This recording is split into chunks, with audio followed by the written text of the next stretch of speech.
आज लेजेंड मुकेश जी का 101वां जन्मदिन है। मुकेश जी के जितने भी फैंस हैं उनको बहुत बहुत बधाई। तो आज का एपिसोड समर्पित है मुकेश जी के लिए। कुछ अनसुनी कुछ अनकही मैं कहने जा रहा हूं दोस्तों आपके लिए। तो आज का एपिसोड समर्पित मुकेश जी के लिए। दोस्तों अगर चैनल पर नए तो चैनल को सब्सक्राइब कर लीजिएगा, बेल आइकन भी प्रेस कर लीजिएगा ताकि नोटिफिकेशंस आप तक पहुंचती रहे। नमस्कार, मैं महेश कोहली बॉलीवुड संगीत के सफ़र से। दोस्तों मुकेश जी, पूरा नाम मुकेश चंद्र माथुर, इनका जन्म दिल्ली में हुआ था आज ही के दिन यानी 22 जुलाई 1923 को। तो मुकेश जी का जन्म दिल्ली में हुआ था। गाने का इनको शौक था, दिखने में भी मुकेश जी अच्छे खासे थे, हैंडसम थे। मुकेश जी की तकदीर बदलती है इनकी बहन की शादी से। इनके कज़िन थे बहुत फेमस एक्टर, उस दौर के बहुत बड़े एक्टर मोतीलाल इनकी बहन की शादी में आए हुए थे। तो महफिल चल रही थी, मुकेश जी भी गा रहे थे। तो मोतीलाल ने मुकेश जी को जब सुना काफ़ी प्रभावित हुए मुकेश जी से, और मुकेश जी को उन्होंने फिर मुंबई आने के लिए कहा। इसके बाद मुकेश जी मुंबई पहुँचे। जब भी नाम आता है दोस्तों लेजेंड सिंगर्स का, तो 3 गायकों का नाम एक कड़ी में आता है, रफ़ी, मुकेश, किशोर। देखिए दोस्तों, ये बहुत अजीब बात है और अलग बात है। रफ़ी, मुकेश, किशोर का नाम एक कड़ी में आता है। मुकेश जी ने इन दोनों की तुलना में बहुत कम गीत गाए, 1000, 1300 कुछ ऐसा ऑन दी रिकॉर्ड है। मगर मुकेश जी का जो हिट देने का ग्राफ है ये इन दोनों सिंगर्स से ज़्यादा है।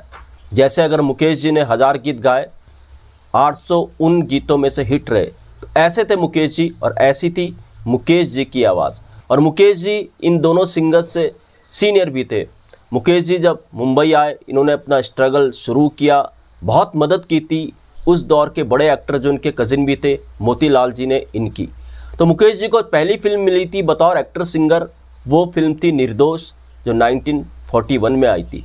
मगर मुकेश जी का स्ट्रगल जारी था। सबसे बड़ा ब्रेक जो मुकेश जी को मिला वो मिला फिल्म पहली नज़र के गाने से, दिल जलता है तो जलने दे। इसके पीछे भी हाथ था मोतीलाल जी का। मोतीलाल जी ने इनको ये गीत दिलवाया था जो इन्होंने अनिल विश्वास जी के म्यूजिक डायरेक्शन में गाया था। मुकेश जी की आवाज़ के.एल. सहगल साहब से ज़्यादा मिलती थी। उनके गीत में, उनके गायन में के.एल. सहगल की झलक साफ देखी जाती थी। मुकेश जी का यही अंदाज़ बदला, जी हाँ, म्यूजिक डायरेक्टर नौशाद साहब ने। नौशाद साहब ने उनको अंदाज़ मेला जैसी फिल्मों में गवाया, तो नौशाद साहब ने उनके अंदाज़ को बदला और एक नई पहचान मुकेश जी के आवाज़ को दी। अंदाज़ में बहुत बेहतर गाया मुकेश जी ने। मेला का गीत गाए जा गीत मिलन के, इस गीत ने तो मुकेश जी को हिट गाने देने की गारंटी बना दिया था। और इसके पीछे थे नौशाद साहब। तो मुकेश जी का ये स्ट्रगल जारी था। मुकेश जी गाए जा रहे थे। 1949 में जब राज कपूर साहब के लिए मुकेश जी ने बरसात में गाया, तो मुकेश जी राज कपूर साहब की आवाज़ बन चुके थे। उसके बाद तो राज कपूर साहब ने लगातार अपने गाने मुकेश जी से गवाए। मगर एक प्रॉब्लम थी दोस्तों, एक खामियाजा जो मुकेश जी को भुगतना पड़ा। कई सुपरहिट गीत उनके हाथों से निकले। जी हाँ, वो कारण था उनका एक्टिंग की तरफ रुझान। मुकेश जी एक्ट भी कर रहे थे,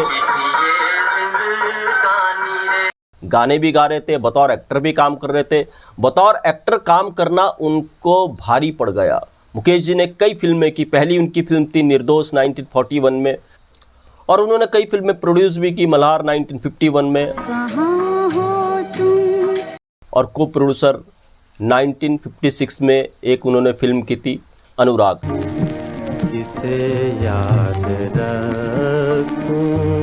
तो एक्टिंग और प्रोड्यूसर बनने की चाहत ने मुकेश जी के हाथ से कई गीत छुड़वाए। मुकेश जी को कई गीत नहीं मिले। 420 का एक गीत है, दिल का हाल सुने दिल वाला, ये गीत मुकेश जी गाने वाले थे। मगर कहते हैं उस वक्त पे मुकेश जी 3 साल के बॉन्ड में फंसे हुए थे एक फिल्म के लिए। मुकेश जी एक फिल्म पर काम कर रहे थे, शायद ये फिल्म रही होगी माशूका जो 1953 में आई थी। उनके अपोजिट थी सुरैया। तो मुकेश जी 3 साल के बॉन्ड में थे। उनके पास टाइम नहीं था, ना ही वो टाइम किसी और फिल्म के लिए दे सकते थे। शंकर जैक्सन ने ये गीत बनाया था मुकेश जी के लिए, दिल का हाल सुने दिल वाला। मुकेश जी बॉन्ड में थे, तो फिर शंकर जैक्सन को ये गीत मन्ना डे से गवाना पड़ा। ऐसी कितने गीत मुकेश जी के हाथों से निकले, क्योंकि मुकेश जी अपनी एक्टिंग में मसरूफ़ थे। तो खैर साहब, मुकेश जी एक्टिंग की तरफ भी रुझान, गायकी भी वो कर रहे थे। एक बहुत बड़ी फिल्म थी राज कपूर साहब की, जी हाँ, चोरी चोरी। राज कपूर साहब की, मुकेश जी जब से राज कपूर साहब की आवाज़ बने थे, चोरी चोरी एक ऐसी फिल्म है जिसमें मुकेश जी ने एक भी गीत नहीं गाया, सारे के सारे गीत मन्ना डे ने गाए। जी हाँ, कारण था उस दौर में मुकेश जी 1956 में मुकेश जी की बतौर को प्रोड्यूसर एक फिल्म आई थी अनुराग। तो मुकेश जी अपनी फिल्म अनुराग में बिजी थे, राज कपूर साहब के लिए उनके पास टाइम नहीं था। तो राज कपूर साहब भी कहीं ना कहीं दिल में ये लगा बैठे थे, यार मुकेश जी कहीं गलत दिशा में जा रहे हैं। तो राज कपूर साहब ने कहते हैं कहीं ना कहीं ये मन बना लिया था कि मन्ना डे को वो अपनी आवाज़ बनाएंगे, मुकेश जी तो बिजी रहते हैं, उनका रुझान प्रोडक्शन की तरफ है, एक्टिंग की तरफ है। इस तरीके से फिर राज कपूर साहब पर चोरी चोरी में मन्ना डे साहब की आवाज़ आई। शंकर जैक्सन ने मन्ना डे को गवाया राज कपूर के लिए, और इस बात ने सबको हैरत में भी डाला था। यहाँ तक कि इस फिल्म के जो प्रोड्यूसर थे साउथ के, उन्होंने इस बात पर आपत्ति भी जताई कि मुकेश जी राज कपूर साहब के लिए क्यों नहीं गा रहे हैं। शंकर जैक्सन साहब पर भड़क भी गए थे इस फिल्म के प्रोड्यूसर कि आप मुकेश जी से क्यों नहीं गवा रहे हैं। तो ऐसा भी इस फिल्म के अंदर हुआ, और अनुराग ही वो फिल्म थी मुकेश जी की जिनसे मुकेश जी ने सबक भी लिया। अनुराग मुकेश जी की फ्लॉप रही। हालांकि मुकेश जी का कैरियर जो एक्टिंग में था, प्रोडक्शन में था, वो चल नहीं पाया, सारी फिल्में उनकी ऐसी फ्लॉप रही। तो मुकेश जी को अनुराग से सबक मिला। नौशाद साहब ने उनको सलाह दी थी कि आप गायकी के लिए बने हो, गायन आपके लिए है, आप सिंगिंग पे ही फोकस करो। इसके बाद फिर मुकेश जी ने कभी पीछे मुड़कर नहीं देखा। 50 के दशक के आखिर में मुकेश जी एक लेजेंड प्लेबैक सिंगर बन के उभरे। एक से एक गीत उन्होंने 50 के दशक के आखिर में देना शुरू किया, और उसके बाद फिर मुकेश जी ने जो सिंगिंग में झंडे गाड़े वो बात किसी से छुपी नहीं है। एक से एक गीत फिर मुकेश जी ने दिए, लेजेंड सिंगर बन के वो उभरे। अपनी गायकी का उन्होंने लोहा मनवाया।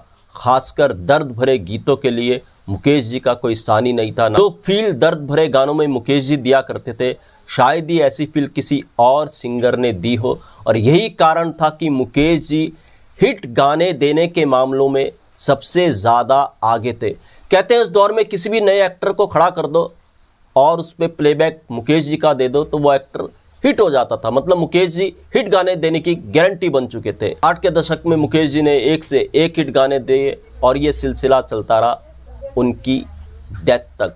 70 के दशक में मुकेश जी ने रजनीगंधा का गाना गाया था, कई बार यूं भी देखा है। इसके लिए मुकेश जी को नेशनल अवार्ड भी मिला। मुकेश जी को कुल उनके म्यूजिकल जर्नी में 4 फिल्म फेयर अवार्ड मिले। कहते हैं शंकर जैक्सन साहब को जितने भी फिल्म फेयर अवार्ड मिले, 4 से 5 अभी याद नहीं आ रहा है, उसमें से 3 फिल्म फेयर अवार्ड जो थे वो मुकेश जी के थे। तो ये योगदान था मुकेश जी की गायकी का शंकर जयकिशन की म्यूजिकल जर्नी में। मुकेश जी ने कल्याण जी आनंद जी के लिए 99 के तकरीबन गाने गाए, ऐसा उनका विकिपीडिया पे है।